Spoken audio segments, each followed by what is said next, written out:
இறைமகன் தூய ஆவியாரின் பெயராலே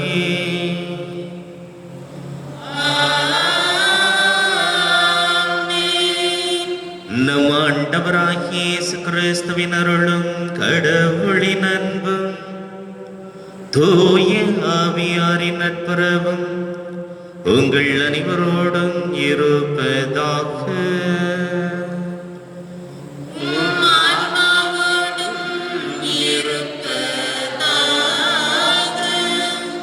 சகோதர சகோதரிகளே, தூய மறை நிகழ்வுகளை கொண்டாட நாம் தகுதி வரும் பொருட்டு நம்முடைய பாவங்கள் குற்றம் குறைகள் அத்தனையும் நினைத்து மனமருந்தி ஆண்டவரிடம் மன்னிப்பு வேண்டுவோம்.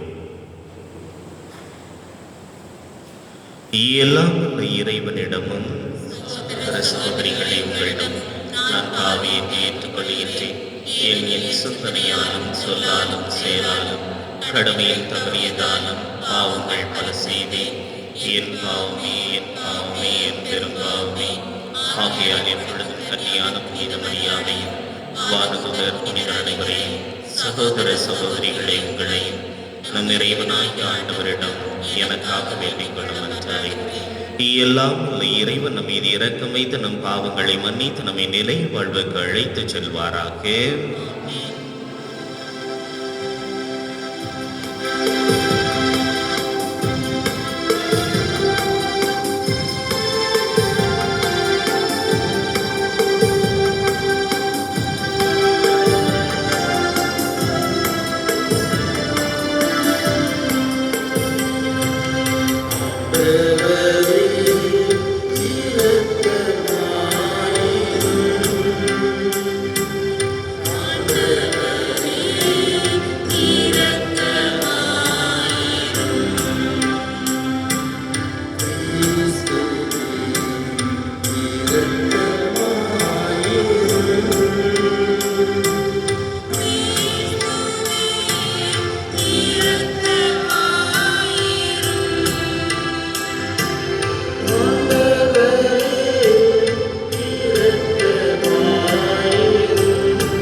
சிறந்தவை அனைத்தும் நிறைந்தவரே, உம் மீது நாங்கள் உள்ளார்ந்த அன்பு கொள்ள செய்தருளும்.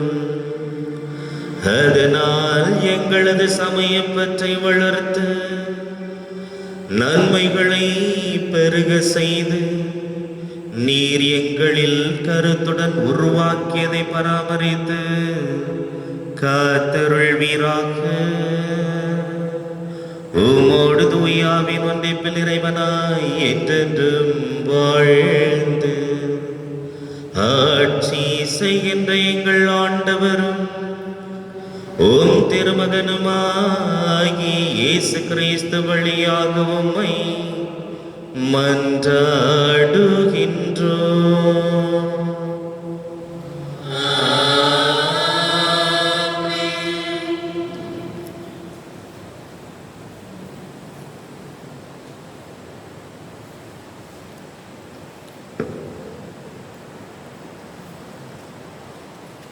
முதல் வாசகம். ஆண்டவரின் வாக்கு என்னை பழிச்சொல்லுக்கும் நகைப்புக்கும் ஆளாக்கியது. இறைவாக்கினர் எரேமியா நூலிலிருந்து வாசகம். 20ஆம் அதிகாரம் 7 முதல் 9 வரை உள்ள இறைவார்த்தைகள். ஆண்டவரே, நீர் என்னை ஏமாற்றி விட்டீர், நானும் ஏமாந்து போனேன். நீர் என்னை விட வலிமை உடையவர், என் மேல் வெற்றி கொண்டு விட்டீர். நான் நாள் முழுவதும் நகைப்புக்கு ஆளானேன். எல்லாரும் என்னை ஏளனம் செய்கிறார்கள். நான் பேசும் போதெல்லாம் வன்முறையும் அழிவு என்று கத்த வேண்டியுள்ளது. ஆண்டவரின் வாக்கு என்னை நாள் முழுவதும் பழிச்சொல்லுக்கும் நகைப்புக்கும் ஆளாக்கியது. அவர் பெயரை சொல்ல மாட்டேன், அவர் பெயரால் இனி பேசவும் மாட்டேன். என்ன போனாலும் உம் சொல் என் இதயத்தில் பற்றி எறிய தீ போல் இருக்கிறது. அது என் எலும்புகளுக்குள் அடைக்கப்பட்டு கிடக்கின்றது. அதனை அடக்கி வைத்து சோர்ந்து போனேன். இனி என்னால் பொறுத்து கொள்ள முடியாது. ஆண்டவர் வழங்கும் அருள்வாக்கு.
பலியாக உங்களை படையுங்கள். திருத்தூதர் பவுல் ரோமையருக்கு எழுதிய திருமுகத்திலிருந்து வாசகம். அதிகாரம் 12, இறை வார்த்தைகள் 1 முதல் 2 வரை. சகோதரர் சகோதரிகளே, கடவுளுடைய இரக்கத்தை முன்னிட்டு உங்களை வேண்டுகிறேன். கடவுளுக்கு உகந்த தூய உயிருள்ள பலியாக உங்களை படையுங்கள். இதுவே நீங்கள் செய்யும் உள்ளார்ந்த வழிபாடு. இந்த உலகத்தின் போக்கின்படி ஒழுகாதீர்கள். மாறாக உங்கள் உள்ளம் புதுப்பிக்க பெற்று மாற்றம் அடைவதாக. அப்போது கடவுளின் திருவுளம் எது என தேர்ந்து தெளிவீர்கள். எது நல்லது, எது உகந்தது, எது நிறைவானது என்பதும் உங்களுக்கு தெளிவாக தெரியும். ஆண்டவரின் அருள்வாக்கு. இறைவனுக்கு நன்றி.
ஆண்டவர் உங்களோடு இருப்பாராக.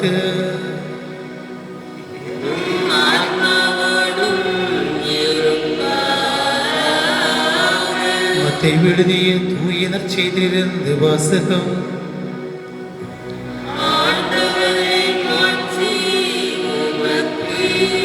மத்தேயு நற்செய்தி அதிகாரம் 16, இறை வார்த்தைகள் 21 27 முடிய. அக்காலத்தில் இயேசு தாம் எருசலேமுக்கு போய் மூப்பர்கள், தலைமை குருக்கள், மறைநூல் அறிஞர்கள் ஆகியோரால் பலவாறு துன்பப்படவும் கொலை செய்யப்படவும் 3ஆம் நாள் உயிருடன் எழுப்பப்பட வேண்டும் என்பதை தம் சிலருக்கு அந்நேரம் முதல் எடுத்துரைக்க தொடங்கினார். பேதுரு அவரை தனியே அழைத்து கடிந்து கொண்டு, ஆண்டவரே, இது வேண்டாம், இப்படி உமக்கு நடக்கவே கூடாது என்றார். ஆனால் இயேசு பேதுருவை திரும்பி பார்த்து, என் கண்முன் இல்லாதே சாத்தானே, நீ எனக்கு தடையாய் இருக்கிறாய். ஏனெனில் நீ கடவுளுக்கு ஏற்றவை பற்றி எண்ணாமல் மனிதருக்கு ஏற்றவை பற்றியே எண்ணுகிறாய் என்றார். பின்பு இயேசு தம் சிலரை பார்த்து, என்னை பின்பற்ற விரும்பும் எவரும் தன்னலம் துறந்து தம் சிலுவையை தூக்கிக் கொண்டு என்னை பின்பற்றட்டும். ஏனெனில் தம் உயிரை காத்துக்கொள்ள விரும்பும் எவரும் அதை இழந்து விடுவர். மாறாக என் பொருட்டு தம்மையை அழித்துக் கொள்கிற எவரும் வாழ்வடைவர். மனிதர் உலகம் முழுவதையும் ஆதாயமாக்கி கொண்டாலும் தம் வாழ்வை இழப்பாரெனில் அவருக்கு கிடைக்கும் பயன் என்ன? அவர் தம் வாழ்வுக்கு ஈடாக எதை கொடுப்பார்? மானிட மகன் தம் தந்தையின் மாட்சியோடு தம் வானதூதர்களுடன் வரப்போகிறார். அப்பொழுது ஒவ்வொருவருக்கும் அவரவர் செயலுக்கேற்ப கைமாறளிப்பார் என்று கூறினார். ஆண்டவரின் அருள்வாக்கு.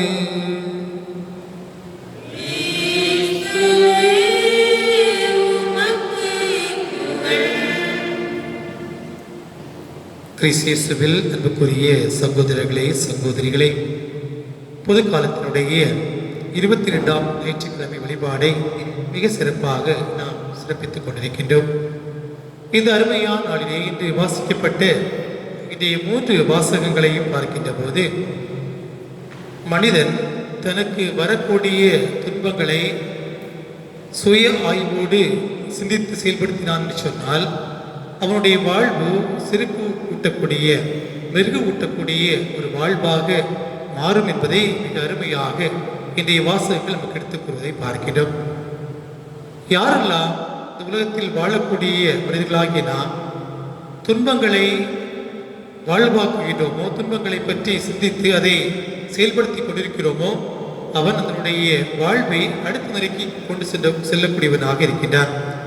துன்பங்களை கண்டு துவண்டு போகின்ற போது நிச்சயமாக மனிதனுடைய வாழ்வு ஏதோ ஒன்றை இழந்தது போல, அடுத்த கட்டத்திற்கு செல்ல முடியாத ஒரு சூழ்நிலையில் இருப்பது போல நமக்கு மாறுவதை நாம் பார்க்கின்றோம். ஆனால் இது சாதாரண துன்பம். இந்த துன்பம் கடவுளால் நமக்கு கொடுக்கப்பட்டிருக்கிறது. இதை நான் வெற்றியோடு நான் முறியடிப்பேன் என்று சொல்லக்கூடிய மனிதன் நிச்சயமாக வாழ்விலே அடுத்த நிலைக்கு கடந்து செல்லக்கூடிய மனிதனாக இருக்கின்றான். உதாரணமாக துன்பங்களை பார்க்கின்ற போது பலவிதமான துன்பங்கள் உண்டு. ஒன்று மனிதன் தனக்குத்தானே ஏற்படுத்தக்கூடிய துன்பங்கள். இன்னொன்று பார்க்கின்ற போது பிறரால் தனக்கு கிடைக்கக்கூடிய துன்பங்கள். மூன்றாவது கடவுளால் கொடுக்கப்படக்கூடிய துன்பங்கள். நான்காவது அந்த கடவுளால் கொடுக்கப்படக்கூடிய துன்பங்களை ஒரு மனிதன் எவ்வாறு வெற்றி கொள்கிறானோ அவனுடைய வாழ்வினுடைய நிலையில 4 வகையாக துன்பங்களுடைய நிலையை பிரிக்கலாம். தனக்குத்தானே துன்பங்களை ஏற்படுத்திக் கொள்கிறது சொன்னால் தான் இந்த உடலை எப்படி பாதுகாக்கிறோம், இந்த உடலிலே எதை நாம் கொடுக்கிறோம், இந்த உடலுக்கு தேவையான நல்ல காரியங்களை நாம் கொடுக்கிறோமா, இல்லை என்றால் போதைப் பொருட்களாலும் குடிவெறியாலும் ஆட்டத்தாலும் நம்முடைய உடலை எடுத்துக் கொண்டிருக்கிறோமா என்று சிந்தித்து பார்க்கின்ற போது அந்த வழியாக வரக்கூடிய துன்பங்கள் நம்முடைய வாழ்வை மிக கேள்விக்குறியாக அழிவினுடைய விளிம்புக்கு கொண்டு செல்லக்கூடிய ஒரு வாழ்வாக அந்த துன்பங்கள் மாறிவிடுகின்றன. அடுத்த மனிதர்களாக நமக்கு வரக்கூடிய துன்பங்களை பார்க்கின்ற போது பிற மனிதர்கள் நம்மை பற்றி பேசக்கூடிய புரணிகள், இன்னும் தவறான சிந்தனைகளோடு இவன் இப்படிப்பட்டவன் என்று சொல்லக்கூடிய செயல்பாடுகள், தன்னை பற்றி தெரியாமலே அவர்கள் சொல்லக்கூடிய அந்த ஒரு வார்த்தையால் இவருடைய மனங்கள் நொந்து போகின்ற போது அதை நினைத்து நினைத்து இவன் உருகுகின்ற போது இவனுக்கு வரக்கூடிய சோதனைகளும் துன்பங்களும் இன்னொரு நிலைக்கு இவனுடைய வாழ்க்கையை அழைத்து செல்கிறது. மூன்றாவதாக கடவுள் நமக்கு தரக்கூடிய துன்பங்கள். மனிதனாக பிறக்கின்ற ஒவ்வொரு மனிதனுக்கும் கடவுள் ஏதோ ஒரு துன்பத்தை கொடுத்து கொண்டே இருக்கின்றார். அந்த துன்பத்தை அவர் நமக்கு தருகின்ற போதே அருமையாக நம்மை புடமிட்டு எடுக்கக்கூடிய ஒரு மனிதராக மாற்றுகின்றார். ஏனென்று சொன்னால் யார் ஒருவன் கடவுளுடைய துன்பத்தை ஏற்றுக்கொள்கிறானோ, யார் ஒருவன் கடவுளுடைய துன்பத்தை தாங்கிக் கொள்கிறானோ அவனை மட்டும்தான் கடவுள் அதிகமாக சோதிக்கிறார் என்று சொல்லப்படுகிறது. ஏனென்றால் இவனுக்கு இந்த துன்பத்தை கொடுத்தால் நிச்சயமாக இவன் அந்த துன்பத்தின் வழியாக புதிய வாழ்வுக்கு நம்மை மாற்றிக்கொள்வான், தம்மை மாற்றிக்கொள்வான் என்று அவன் உணர்ந்து கொள்ள முடியும் என்ற அருமையான செய்தியை கடவுளுடைய துன்பங்கள் நமக்கு எடுத்து காட்டக்கூடியதாக இருக்கிறது. உதாரணத்துக்கு சொல்ல வேண்டும் என்று சொன்னால் 4வது நிலையிலே சொல்லப்பட்டது போல கடவுள் கொடுக்கக்கூடிய அந்த துன்பங்களை ஒருவன் மிருகூட்டினான் என்று சொன்னால் அவன் வெற்றியை நோக்கி செல்வான். அதுதான் இன்றைய நற்செய்தியுடைய சாரமாக இருக்கின்றது.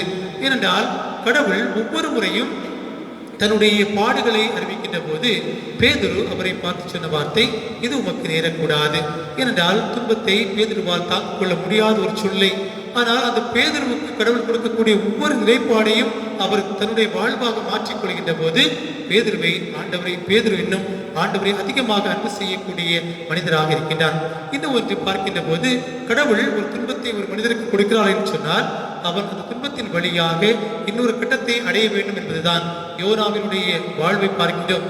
நீ சென்று தவறான வழியிலே வாழக்கூடிய நினைவே மக்களுக்கு என்னுடைய நற்செய்தி அறிவி, என்னுடைய வார்த்தை சொல் சொன்ன போது இந்த துன்பத்தை ஏற்றுக்கொள்ள முடியாத யோனா தன்னுடைய வாழ்வை வேறொரு திசைக்கு மாற்ற வேண்டும் நினைக்கின்றார்.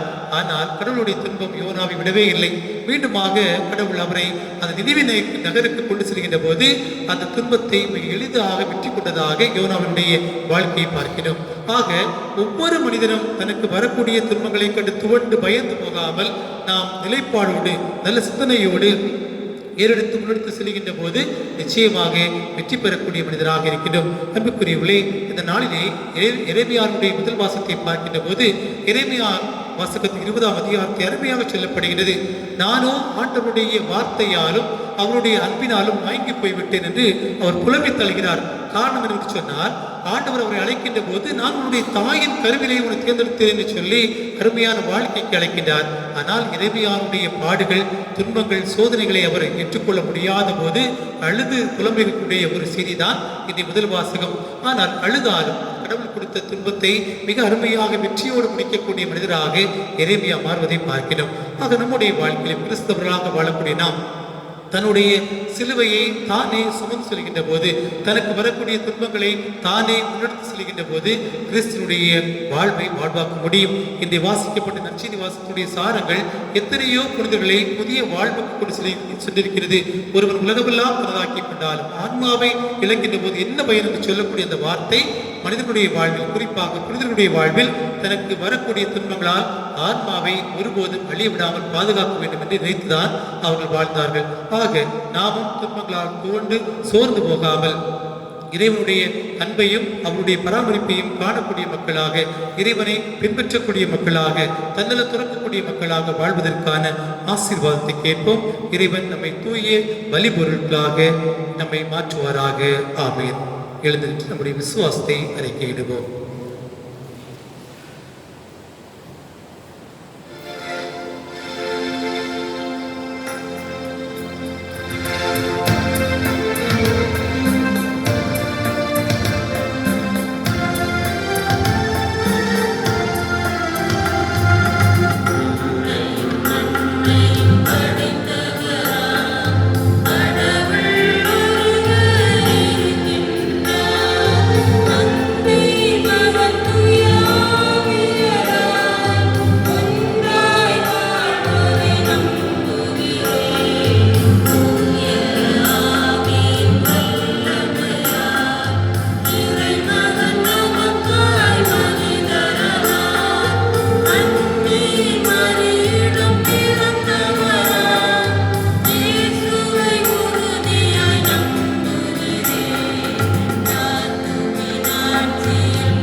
தாயும் தந்தையுமாகிய இறைவா, இதோ இந்த தருணத்திலே சிறப்பான விதத்திலே இந்த உலகத்தில் உள்ள ஒவ்வொரு மக்களையும் உம்முடைய பாதத்திலே நிறைவாக ஒப்படைக்கின்றோம். அன்பு தந்தை இறைவா, பயத்தினாலும் வேதனையினாலும் நோய் நம்மை தொற்றிக்கொள்ளுமோ என்ற அச்சத்தினாலும் உம்முடைய மக்கள் ஒவ்வொருவரும் பயத்தினால் வாழக்கூடிய இந்த தருணத்திலே ஒவ்வொரு மக்களையும் உம்முடைய பாதத்திலே நாங்கள் ஒப்புக் கொடுக்கின்றோம். இறைவா, இந்த கொடிய நோயிலிருந்து எங்கள் ஒவ்வொருவரையும், குறிப்பாக எங்களுடைய பங்கு சமூகத்தையும், எங்களுடைய குடும்பங்களில் உள்ள ஒவ்வொருவரையும், எங்கள் ஒவ்வொருவரையும் நிறைவாக நீர் ஒருவரே பாதுகாப்பீர் என்ற நம்பிக்கையில் இருக்கின்றோம். அன்று கனானிய பெண் நூற்றுவ தலைவன் கொண்டிருந்து அதே நம்பிக்கையோடும் விசுவாசத்தோடும் நாங்கள் ஒவ்வொருவரும் கூட உம்மை நோக்கி எங்களுடைய ஜெபங்களை ஏறெடுக்கின்றோம். எங்கள் ஒவ்வொருவரையும் நீர் பாதுகாப்பீர் என்று நம்பி இருக்கின்றோம். எங்களுடைய குடும்பங்களை நீர் பாதுகாப்பீர் என்று நம்பி இருக்கின்றோம். எங்களுடைய நம்பிக்கையை மீது வைக்கின்றோம்.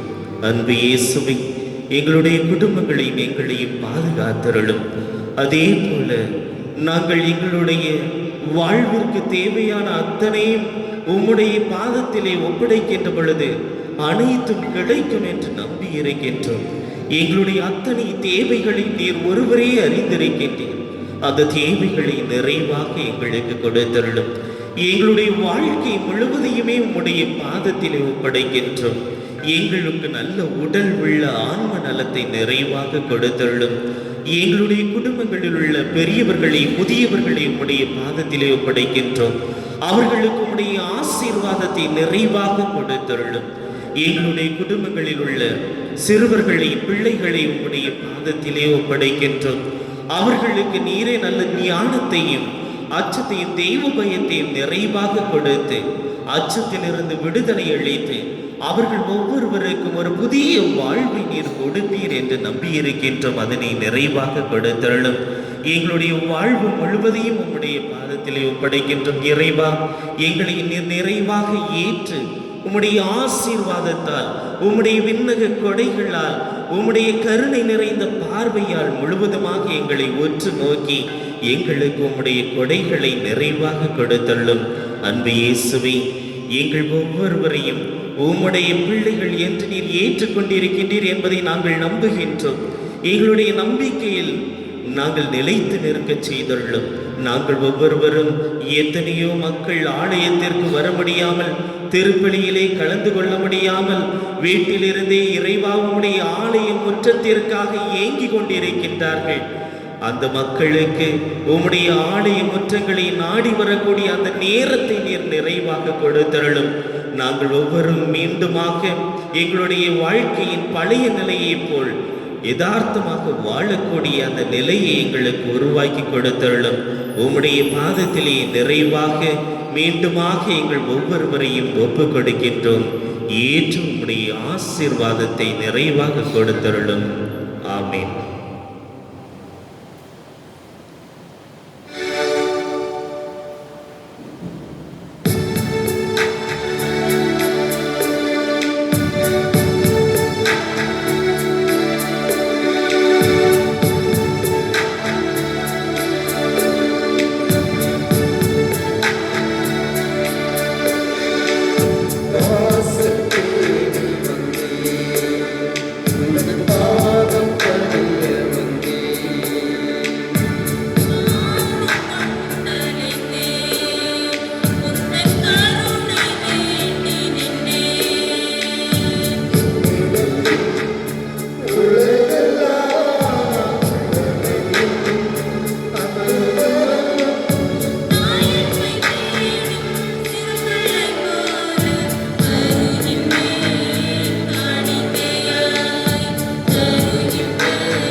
சகோதர சகோதரிகளே, என்னுடையது உங்களுடையதுமாகிய இவ்வழி எல்லாம் வல்ல தந்தையாகி இறைவனுக்கு ஏற்றதாகும்படி மன்றாடுங்கள்.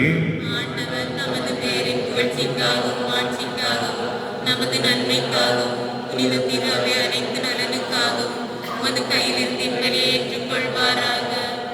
ஆண்டவரே, என்ற புனிதமான காணிக்கை மீட்பளிக்கும் ஆசியங்கள் மீது பொழிவதாக. இவ்வாறு அருளடையாள முறையில் நிகழும் இவ்வழி உமது ஆற்றலால் நிறைவு பெறுவதாக. எங்கள் ஆண்டவராகிய கிறிஸ்து வழியாக உம்மை மன்றாடுகின்றோம்.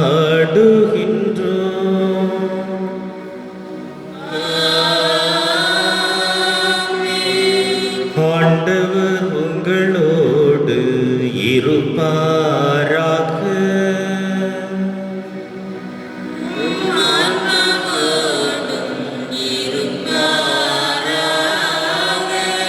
இதயங்களை மேலே எழுப்புங்கள்.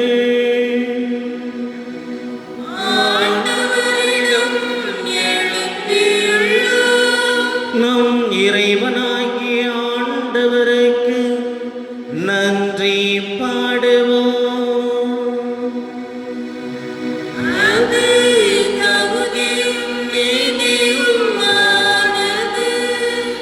ஆண்டவரே, தூயவரான தந்தை, என்றுமுள்ள எல்லாம் அல்ல இறைவா, எந்நாளும் எவ்விடத்திலும் நாங்கள் உமக்கு நன்றி செலுத்துவது மெய்யாகவே தகுதி நீதியுமாகும். எங்கள் கடமை மீட்புக்குரிய செயலுமாகும். ஏனெனில் பாஸ்கா மறை நிகழ்வு வழியாக கிறிஸ்து புரிந்த அற்புத செயல் இதுவே. தேர்ந்தெடுக்கப்பட்ட வழிமரபினர், அரச குருக்களின் கூட்டத்தினர், புனித மக்களினத்தார் அவரது உரிமை சொத்தான மக்களின் ஆட்சியை அளித்தருளினே. அந்த புண்ணியத்தை நாங்கள் இப்பொழுது அடையுமாறு எங்களை பாவத்திலிருந்தும் சாவின் பிடியிலிருந்து அழைக்க அவர் திருவுள்ளமானார். இவ்வாறு இருளிலிருந்து உமது வியத்தகு வழிக்கு அழைக்கப்பட்ட நாங்கள் உமது வல்லமை எங்கும் எடுத்துரைக்க செய்தருளினார். ஆகவே தூதரோடும் அரியணை சூழ்வோர், ஆட்சி புரிவோர் மற்றும் வானக சேனையின் அணிகள் அனைவரோடும் சேர்ந்து நாங்களும் உமது மகிமையை புகழ்ந்து பாடி ஒரே குரலாய் சொல்லுவதாவது:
ஆண்டவரே, நீர் மெய்யாகவே தூயவர், தூய்மை அனைத்துக்கும் ஆகவே உம்முடைய ஆவி பொழிந்து காணிக்கைகளை தூய்மை நினைவுபடுத்த உம்மை வேண்டுகின்றோம்.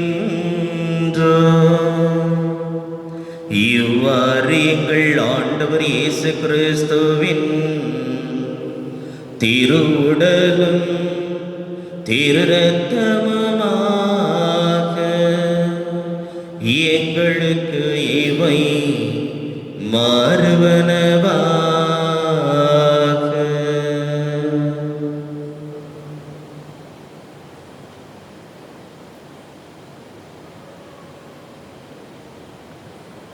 அவர் பாடுபட உள்ளம் கனிந்து தம்மை கையளித்த போது அப்பத்தை எடுத்து நன்றி செலுத்தி அதை விட்டு தம் சீடர்களுக்கு அளித்து அவர் கூறியதாவது: அனைவரும் இதிலிருந்து பெற்ற உண்ணுங்கள், ஏனெனில் இது உங்களுக்காக கையளிக்கப்படும் என் உடல்.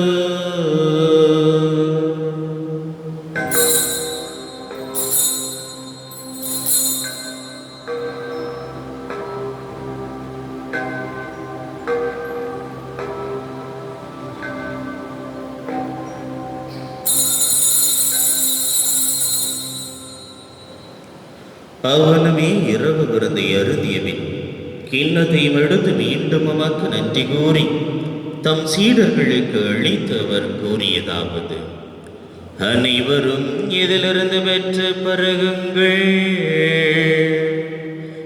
ஏனெனில் இது புதிய நிலையான உடன்படிக்கைக்குரிய என் இரத்தத்தின் கிண்ணம்.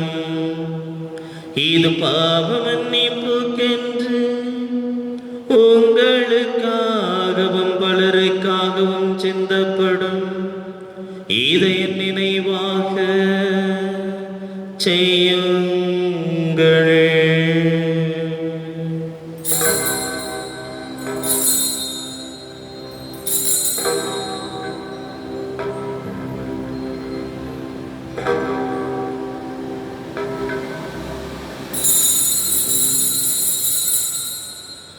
நம்பிக்கையின் மறைபொருள். ஆண்டவரே, நீர் வருமளவும்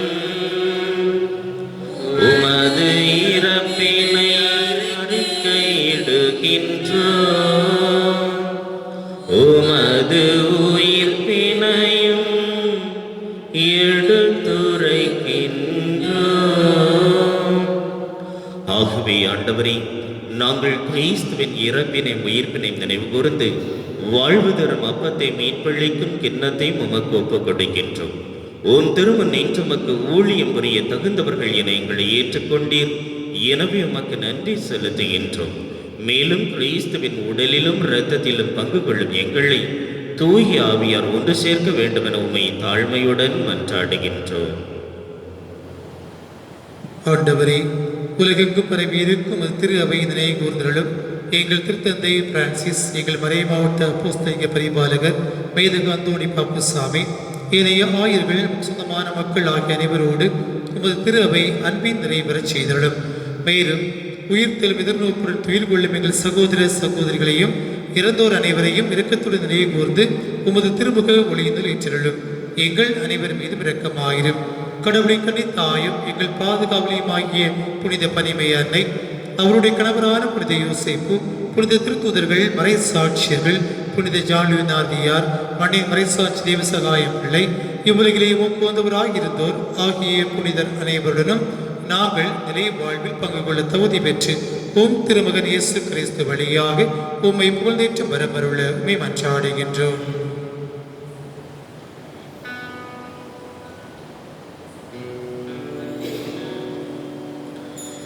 இவர் வழியாக இவரோடு இவரில் எல்லாம் வல்ல இறைவனாகிய தந்தையே,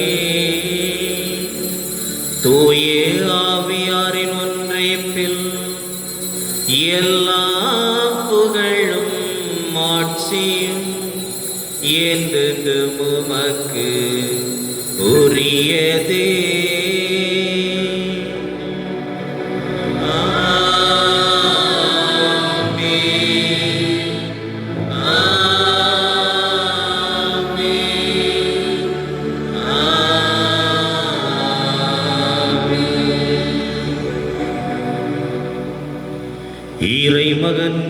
இயேசு கிறிஸ்து நமக்கு போதித்தவாறு இவ்வுலகில் இறையரசு வர வேண்டும் என்று மன்றாடுவோம்.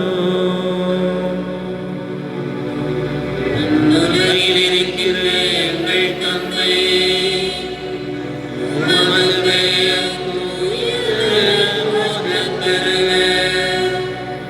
உமது ஆட்சி வருக. உமது திருவுளம் விண்ணுலகில் நிறைவேறுவது போல மண்ணுலகிலும் நிறைவேறுக. எங்கள் அன்றாட உணவை இன்று எங்களுக்கு தாரும்.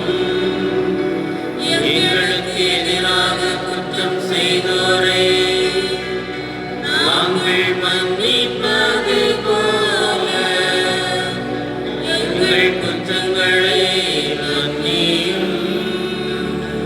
எங்களை சோதனைக்கு உட்படுத்தாதேயும். தீமையிலிருந்து எங்களை விடுவித்தருளும். ஆண்டவரே, தீமை அனைத்திலிருந்து எங்களை விடுவித்து எங்கள் வாழ்நாளில் அமைதியை கனிவுடன் அருளவுமை மன்றாடுகின்றோம். உமது இரக்கத்தின் உதவியால் நாங்கள் பாவத்திலிருந்து எப்போதும் விடுதலை பெற்று யாதொரு கலக்கமுமின்றி நலமாயிருப்போமாக. நாங்கள் எதிர்நோக்கி இருக்கும் பேரின்பத்துக்காகவும் எம் மீட்பராகிய இயேசு கிறிஸ்துவின் வருகைக்காகவும் காத்திருக்கின்றோம். ஏனெனில் ஆட்சியும் வல்லமையும் மாட்சியும் என்றென்றும் உமதே. ஆண்டவர் இயேசு கிறிஸ்துவே, அமைதியை உங்களுக்கு விட்டுச் செல்லுகின்றேன். என் அமைதி உங்களுக்கு அளிக்கின்றேன் என்றும் திருத்தூதர்களுக்கு மொழிந்தீரே. எங்கள் பாவங்களை பாராமல் உமது திரு அவையின் நம்பிக்கையை கண்ணோக்கி உமது திரு உள்ளத்துக்கேற்பதற்கு அமைதி மற்றுமை அளித்தருள்வீராக. இதென்று வாழ்ந்து ஆட்சி செய்கின்றவர் நீரே.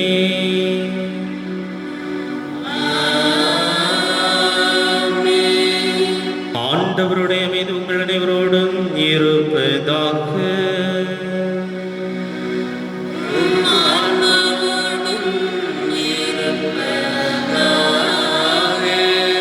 ஒருவருக்கொருவர் அமைதியை அறிவித்து மகிழ்வோம்.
இதோ இறைவனின் செம்மறி, இதோ உலகின் பாவங்களை எல்லாம் போக்குகின்றவர்.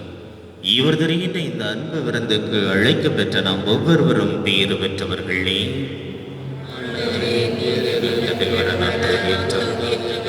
ஆனால் ஒரு வார்த்தை மட்டும் சொல்லியது எனது ஆன்மா.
ஆண்டவரே, உமக்கு அஞ்சுவோருக்கு நீர் சேர்த்து வைத்திருக்கும் உமது அருள் எத்துணை மிகுதி.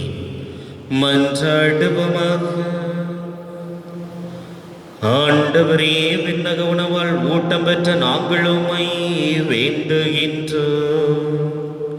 அதனால் இந்த அன்பின் உணவை எங்கள் இதயங்களை உறுதிப்படுத்தி எங்கள் சகோதர சகோதரிகளின் உமக்கு பணிபுரிய எங்களை தூண்டி எழுப்புவதாக. எங்கள் ஆண்டவராகிய கிறிஸ்து வழியாக உம்மை மன்றாடுகின்றோம்.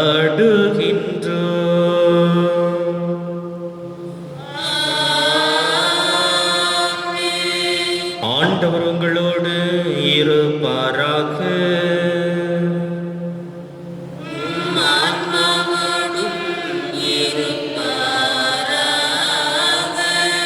எல்லாம் வல்ல இறைவன் தந்தை, மகன், தூய ஆவியாரின் ஆசி உங்கள் மீது இறங்கி உங்களோடு என்றும் தங்குவதாக.